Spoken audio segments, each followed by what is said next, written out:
Hey there, I'm Caleb Brown. Welcome back to my kitchen. Very happy to have you here. And today we have a really fun one.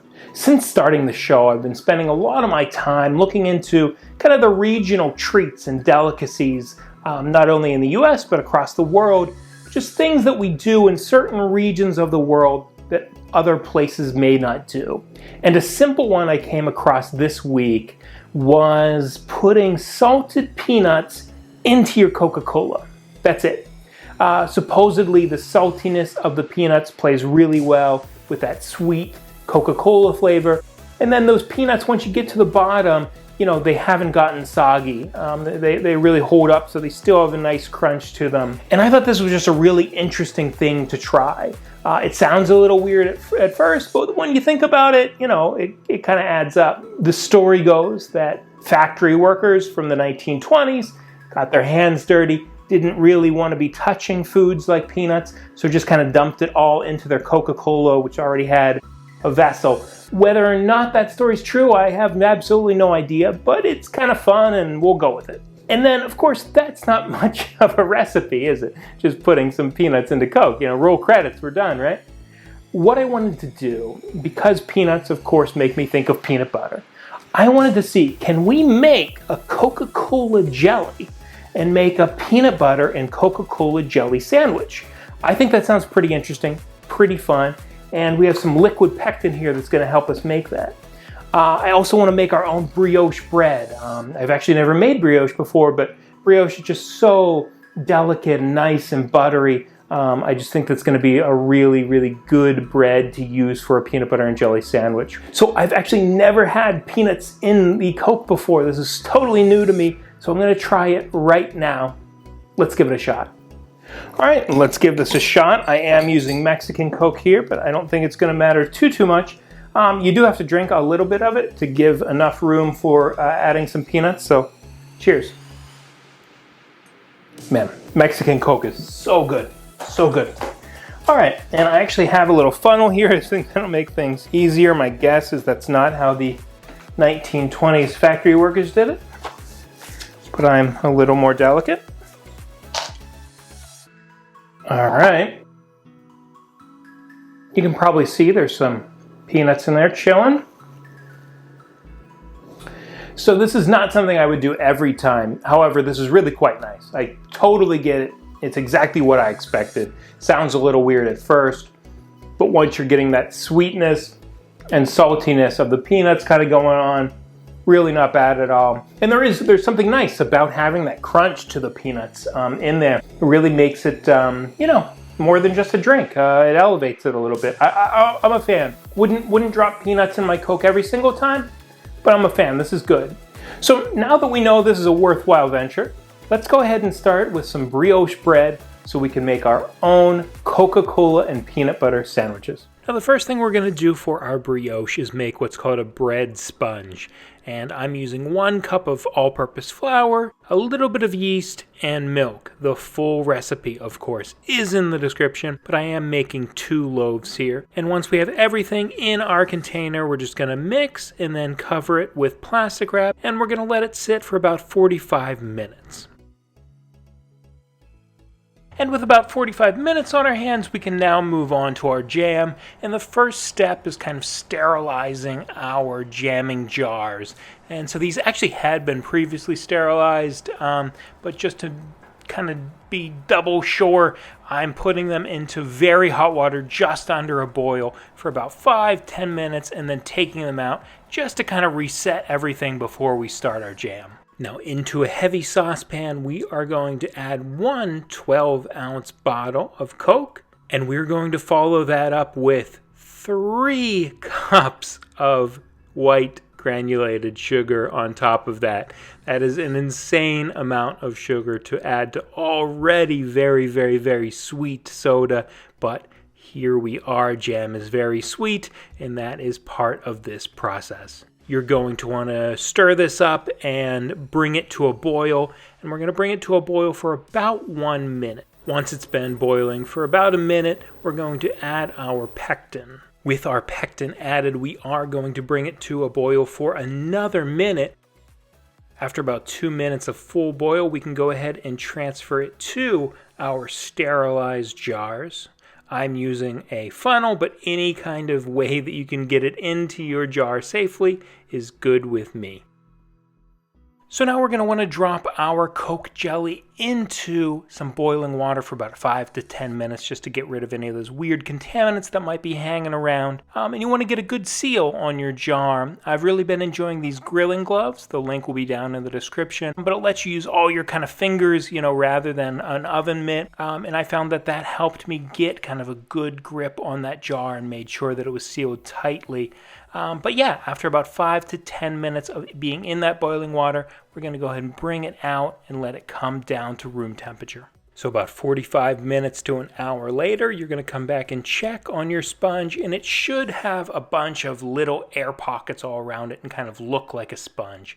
And that means it's time to add in our eggs, our remaining flour, sugar, and salt. Then we're going to mix that on medium speed until well combined. And we're going to gradually move the speed up until more of a medium high. You can just continue mixing the dough until it kind of pulls away from the sides of the bowl.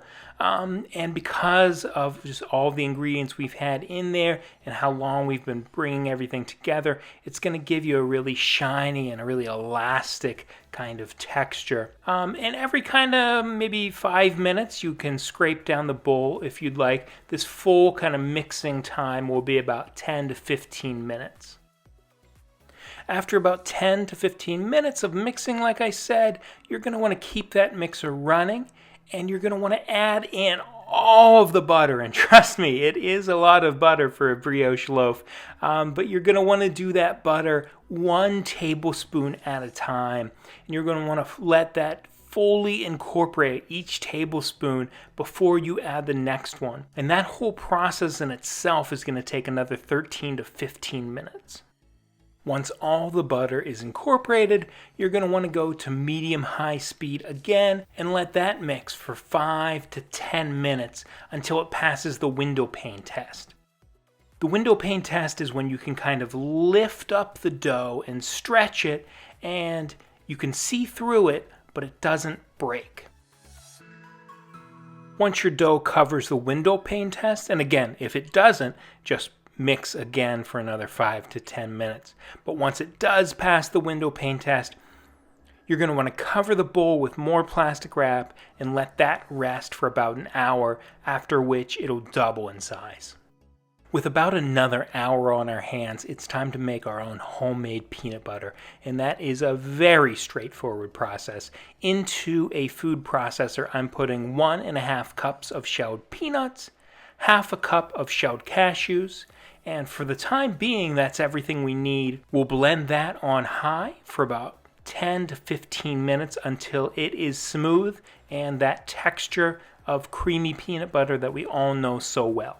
Now, I know the lifelong debate is creamy or chunky, and I actually don't have an answer. I think the more sophisticated answer is a chunky. However, sometimes the only thing in the world I want is a peanut butter and jelly sandwich with creamy peanut butter. However, in this case, what I'm doing is taking about 1/2 cup of cashews and chopping those up pretty finely, actually. So we're kind of getting something that's in between a supermarket creamy and a supermarket chunky. Into your creamy peanut butter will the cashews go, as well as 2 tablespoons of honey, 1 tablespoon of a very lightly flavored olive oil, and 1 tablespoon of peanut oil. And that's about it. Now you have sort of a crossroads between a creamy and a chunky and something that is, I promise you, a lot better than what you can get at the supermarket. Now that your peanut butter is done and about an hour has passed, it is time to take out your dough and cut that in about 3 pieces. Technically, you're going to want to halve the dough first if you're making 2 loaves like me, but once you've done that, then you're going to want to take that and cut that into about 3 pieces. Next, you're going to want to roll out all 3 pieces to about the length of your bread pan. And then we're going to want to line them up together and start by pinching the tops together. with the ends kind of pinched together. We're going to want to cross the left strand over the middle strand, and then cross the right strand over what is now the middle strand. And we're just going to keep that up until our full bread is pulled together into a braided loaf. Now, into a very well-oiled bread pan, we are going to arrange our loaf and do our final resting, which is about an hour and a half, at which time it should about double in size again. This is also a good time to preheat your oven to 375 degrees Fahrenheit. After that hour and a half of resting, you can use an egg wash, which is 1 part egg, 1 part water, right onto the loaves and pop them into a 375 degree oven until deeply golden brown. That egg wash is really going to bring out those dark colors, and that's going to take about 30 minutes.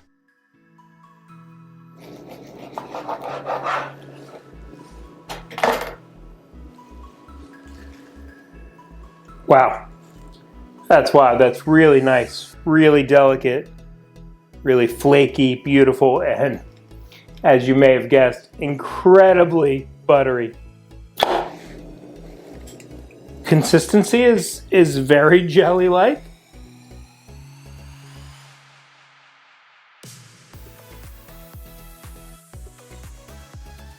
That is crazy sweet, but tastes like Coca-Cola.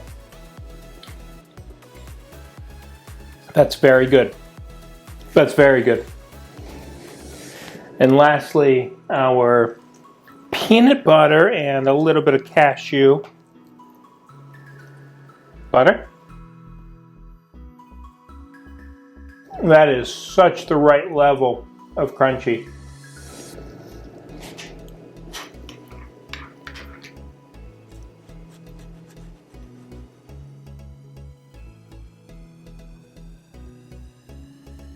Perhaps the first Coca-Cola sandwich ever eaten. Honestly, not bad at all. The jelly honestly turned out very good. However, probably less good than a normal peanut butter and jelly sandwich. I think a peanut butter and jelly sandwich really benefits from the complexity of fruit.